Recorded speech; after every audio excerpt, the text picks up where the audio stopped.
Bright day, everyone. I am Alexis Jane L. Flores, and we are the Group 2, and we will be discussing the global demography and global migration. And our learning objectives, which we will explain the theory of demographic transition and its effect in our global population, display first-hand knowledge of the experiences of our OFWs, or the Overseas Filipino Workers, and analyze the political, economic, cultural, and social factors underlying the global movements of people. For you to be able to understand easily our topic, we will first define and explain the words that will be used in our topic for today, which is first demography, which means the study of how and why human populations change, looking at things like births, death, and age structure. Second, the demographic transition. It is a pattern where a country moves from having high birth and death rates to low birth and death rates as it becomes more industrialized and developed. Third is migration. It explains when people move across a border, like a country or even a state line, for at least a certain period. It includes the refugees that we will be discussed later, displaced people, and those moving for work and other reasons. And lastly, the migrants, anyone who has moved away from their usual home or their hometown, whether across a country or international border. It doesn't matter if they was voluntary or forced, legal or not, and how long they will stay. Next, let us discuss about the global demography, or our demography over the years. In 1800s, the world had about 1 billion people. By 2000s, the number grew to 6 million. So from 1800s to 2000, the population is multiplied by 6. And by 2100s, it is projected to reach 10 billion people, a tenfold increase from 1800s. But in reality, it's not just about the total number changing, but the population is also getting much older. The number of elderly people will increase 50 times, while children will increase only 5 times. Meaning there will be 10 times more elders compared to children than before. And this shift is driven by life expectancy more than doubling since 1800s. And this is because to the better medicine, clean water, and improved living condition. In short, we now have far more people, far more older people, and everyone lives much longer. Good day everyone, so I am Monica Defer, and today I will discuss the Malthusian theory. This theory was introduced by Thomas Malthus, an English economist who lived from 1766 to 1834. So, siya ni ang una nga nag-systematically analyze ang two drivers of population. Ang una is ang birth fertility or death mortality. So, when we say births or the fertility, from the words birth is ang pagbata na sang tao sa ininga community. So, ang population is naga-increase kag due this ang fertility is mag-high pod.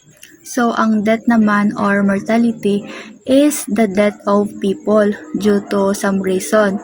Pero sa mga illness or the lack of food. So, ang population is maga-decrease na kag ang mortality naman is mag-high. So, sa iya is say principles of population. Gin-explain niya ang pag-grow sang population kag kung ano ang epekto sang mga resources pero sang mga food. He believed nga ang population naga-increase more faster than sa food production. Kumbaga nang mas damo pa ang consumer kaysa sa pagkaon. So because of this, maka-experience sila sang shortage sang resources. So means if ang population is mag-continue sa Japan grow mag-increase ang Japan ang population than food, maka-experience sila or mas mabudlayan sila mag-provide sang enough food para sa mga tao kag of course ang ilang mga basic needs. So, according to Malta's population growth is controlled by two forces. So, ang first is the misery or also known as the positive checks. Ano na siya nang refers siya sang event ka nag-increase ang death rates kag nag-reduce ang population. So, according to Thomas, when ang population nag-grows faster than sang mga food supplies, ang people maka-experience sang famine, war kag disease. When we say famine, ang people is nang napatay sila due to hunger or not enough food. Ang war naman is kung mag-away sila due to some reason. Tapos maka-cause sang loss of lives. Lastly is the disease. So, muna sa ang mga epidemic spread and increase mortality. Pero di sa aton, di balikan may era kita ng pandemya. So, sa ila, since lack sila sa mga resources, wala sila masyado gamit or bulong para gamiton. So, by that, naga-increase ang mortality or ang pagkamatay nila. Good day everyone, I am Fertile D. Moala. So after discussing the positive checks like famine and war, we will now dive into the second force that Malthus believed controls our population. This is what he called vice, or more formally the preventive checks. So let's look at how human choices and later human innovation completely changed the game. First, let's talk about vice or the preventive checks. So what are preventive checks? Depressed wages would also cause postponement of marriage, resulting in prostitution and other vices, including contraception. Malthus argued that when wages are depressed or manubo gid ang sweldo sa mga tao, napilitan sila nga i-postpone o kung isaylo ang petsa sang ila pagpakasal kay they simply can't afford to start a family. So tungod sini, this delay often leads to what he considered vices. The practices he saw as immoral or unhealthy, like prostitution or the use of contraception to prevent having children. In short, these are the social and personal choices people make to limit population growth before a natural disaster happens. So why was Malthus wrong? First, he did not foresee the Industrial Revolution. Second, technology dramatically increased food production. Third, medicine and sanitation reduced death rates. Fourth, world population grew to 8 billion without the predicted crash. Fifth, contraception became widely accepted, not seen as vice. Malthus believed population grows faster than food, making misery and vice inevitable, but to anticipate how technology and industrialization would change everything. However, we have to ask, why was Malthus wrong? Even though his theory sounds logical, he failed to predict one massive turning point in history. The Industrial Revolution, technology, wala niya gid na panumduman that technology would one day dramatically increase our food production through modern farming, something we now call the Green Revolution. Sa medicine, wala man niya nakita how advancements in medicine and sanitation would significantly lower death rates and help people live longer without necessarily causing a food shortage. So in conclusion, Malthus thought we would inevitably face a population crash due to hunger.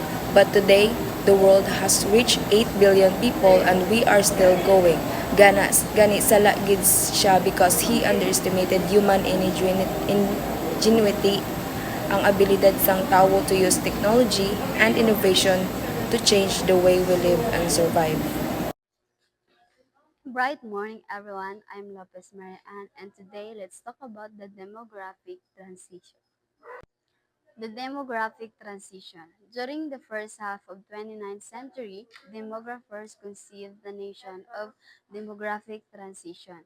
The demographic transition framework illustrates population growth in terms of discrepancies and changes in two growth vital rates, which is mortality and fertility. At the early stage of development, both birth rates and death rates are high, so population growth is low. As a country improves, better health care, food, and sanitation. So, when the death rates drop first, birth rate stay high. So, this causes rapid population growth. So, later on, when the birth rates are declined, population growth slowed down. So, there are four main stages, which is stage one, stationary. So, when high birth rates and high death rates, population growth is low. For example, very old or pre-industrial societies. So, stage two, early expanding. So, high birth rates, but death rate decreases. So population grows rapidly due to the better medicine and food supply. So stage 3, which is late expanding. When birth rate starts to decline, population growth begins to slow. So family chooses to have fewer children. Stage 4, and which is the last stage, low stationary. So when the low birth is rate and low death rates, so population becomes stable or growth every slowly when common is developed country. So in overall, the demographic transition framework shows us that population growth is not random. It follows pattern based on how countries develops. The gap between birth rate and death rate determines how fast and populations grows. So, stage 1, which is pre-industrial society, demographic transition. So this is the earliest stage of demographic transition where a country has very little development and relies mostly in agriculture. So, naani siya characteristic. First is high birth rates and high death rates, both are unstable. Second, slow population growth because births and deaths are almost equal. And the third, low life expectancy. And the last is children are high value, which is especially for work and family support. So, why is the birth rates high? First, children are needed for farming. Second, families need extra hands to help in agricultures. The third, high children mortality. And the last, many child die for illness, so parents have more children to ensure some survive. No family planning and limited knowledge or access for contraception, religion, and culture encourage having many children. So, why is the death rates high? So, first, death. Second, poor sanitation and lack of health care lead to frequently outbreaks. And the third is food supply is unreliable, causing the starvation during bad harvest, and poor medical knowledge, and last, little understanding of medicine, no vaccines, and weak healthcare system. So, in overall, in the stage 1, people have many children but many also die. So the population grows is very slowly. Hi everyone, I'm the next reporter and I will be reporting the stage 2 and stage 3 of demographic transition model.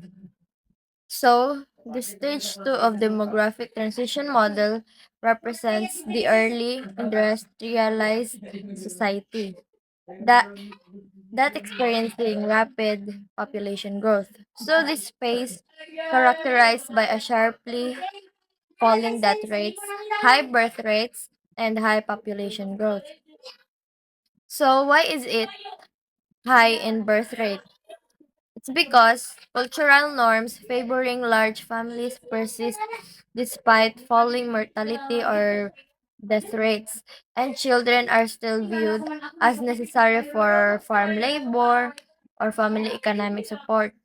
And also, the lack of family planning, contraception was limited, meaning couples had limited control over family size, and education levels usually remain low in early industrialization, with few opportunities for careers outside the home. So next is why death rate falls.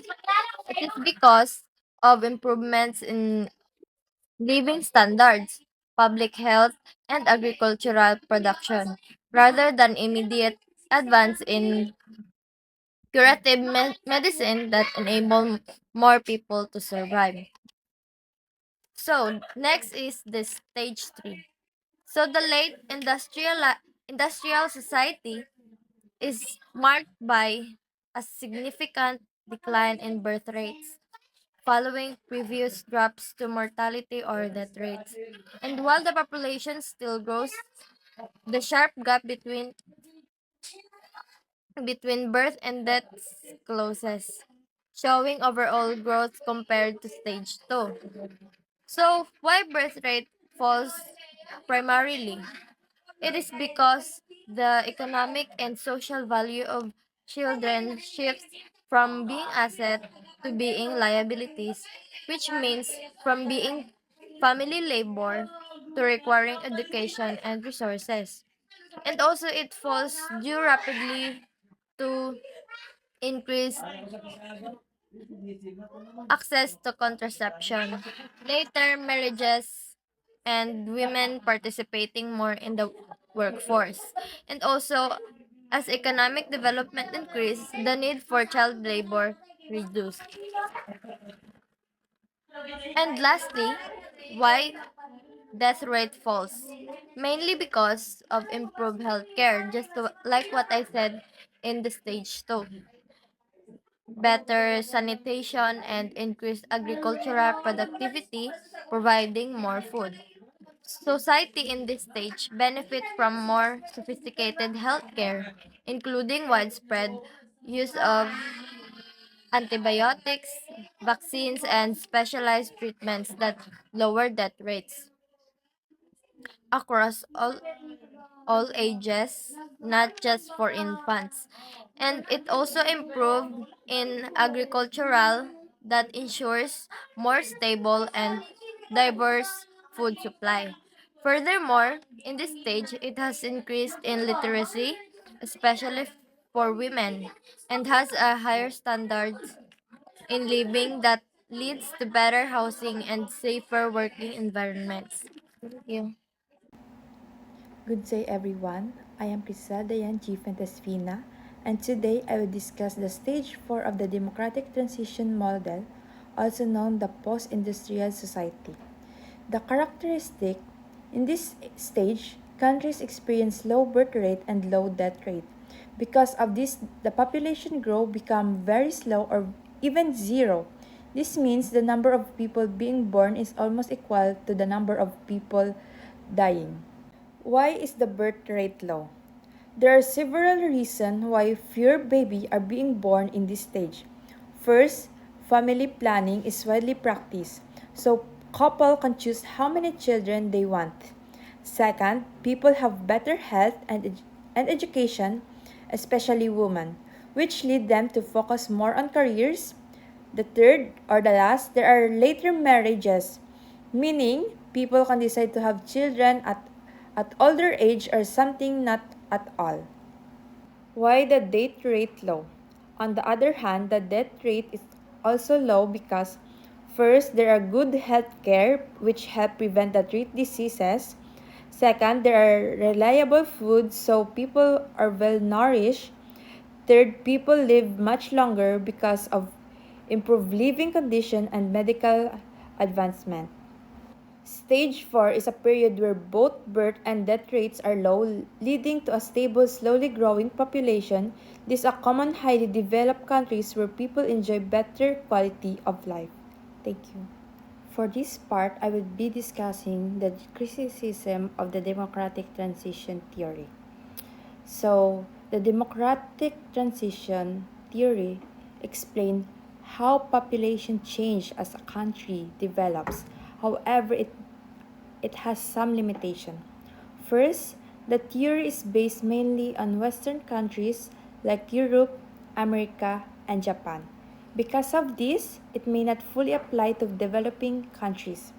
Second, the theory assumes that the birth rate will decrease over time.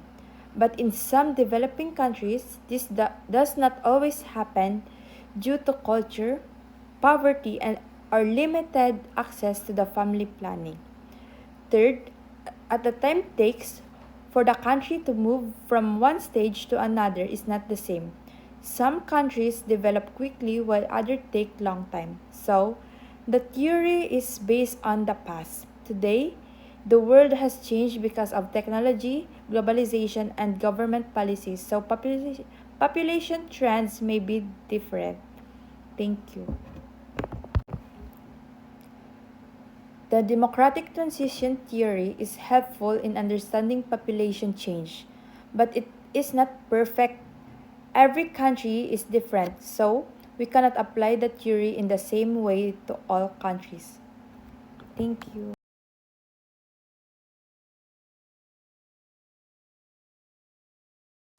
So, good day everyone. I'm Jamalyn Largosa and today I will be discussing the migration and sustainable development goals. So, migration is the movement of people from one place to another.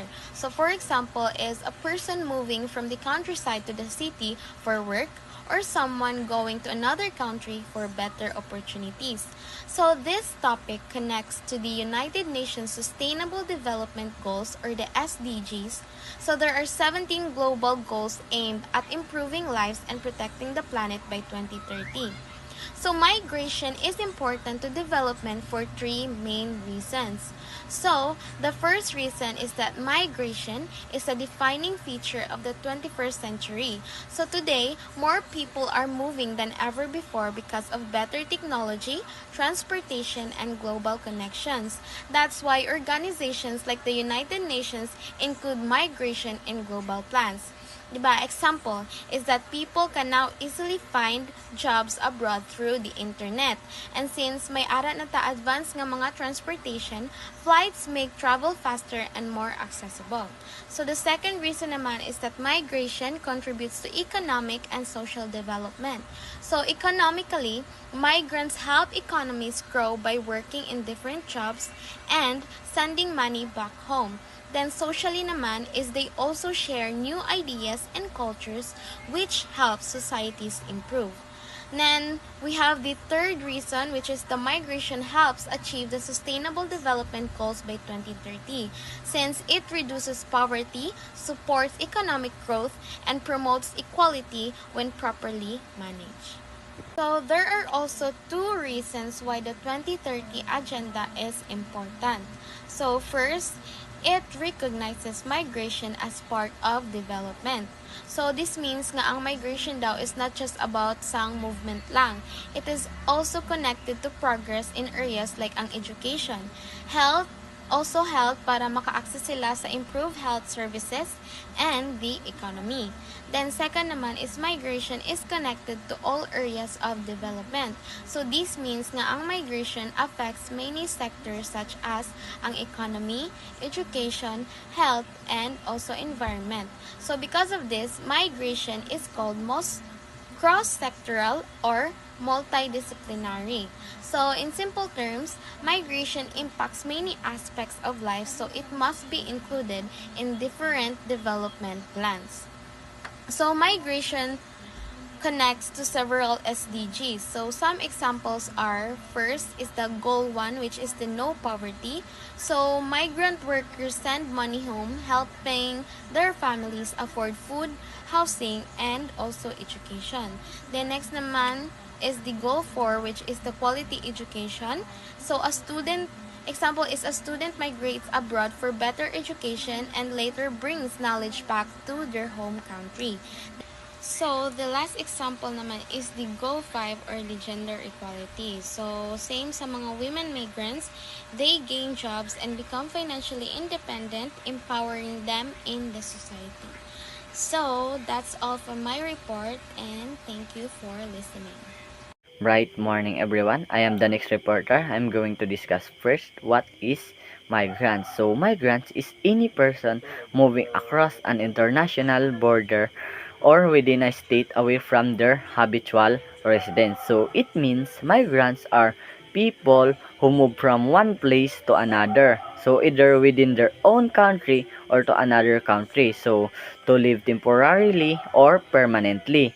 So, they move from many reasons such as work, education, family, or safety. For example, may isa ka nurse from the Philippines moving to Canada to work in a hospital. That is an example of migrants. So, regardless of their legal status, reason for moving, whether they choose to move or were forced. So, we have here two main types of migrants. So, first is labor and economic migrants. So, it means move mainly for jobs, business, or better economic opportunities. So, the second one is forced migrants. Move because of war, conflict, persecution, disaster, or unsafe conditions. So, next is asylum seekers. Asylum seekers is a person who seeks safety from persecution or harm in a country other than his or her own and waits a decision on the refugee status under relevant international and national instruments. So, asylum seekers, it means, are people who leave their country and ask another country for protection because they are in danger like war, violence, or persecution. However, they are still waiting for approval, so they are not officially accepted yet as refugees. So, refugees naman is person who owing to a well-founded fear of persecution for reasons of race, religion, nationality, membership membership of a particular social group or political opinions. So it means ang refugees naman is are people who also fled their country for safety, but they have already been officially recognized and approved by a country or international law as needing protection. So it means ang asylum seekers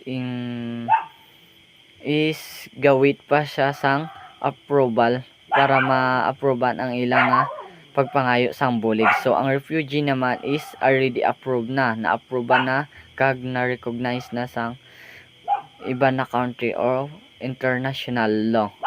Thank you. Good day, everyone.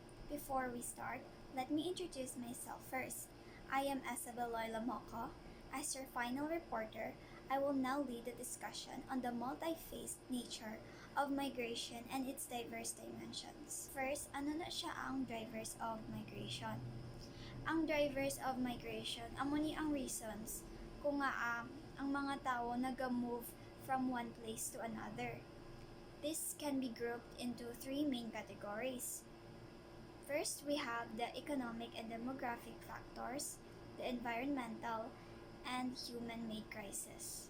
First is the economic and demographic factors. Diri naman kung nga ang mga tao nag-move from one place to another tungod makapangita sila sa mas better nga job opportunities. Kay kung dito sila sa sa iba nga country may artong mas higher ang salaries nila kag maka-improve sang ila living conditions. First pala diri sa Philippines, di ba mostly diri sa aton mga Pinoy nagkakadto sa abroad para para kay kung dito sila mas dako to ila kita.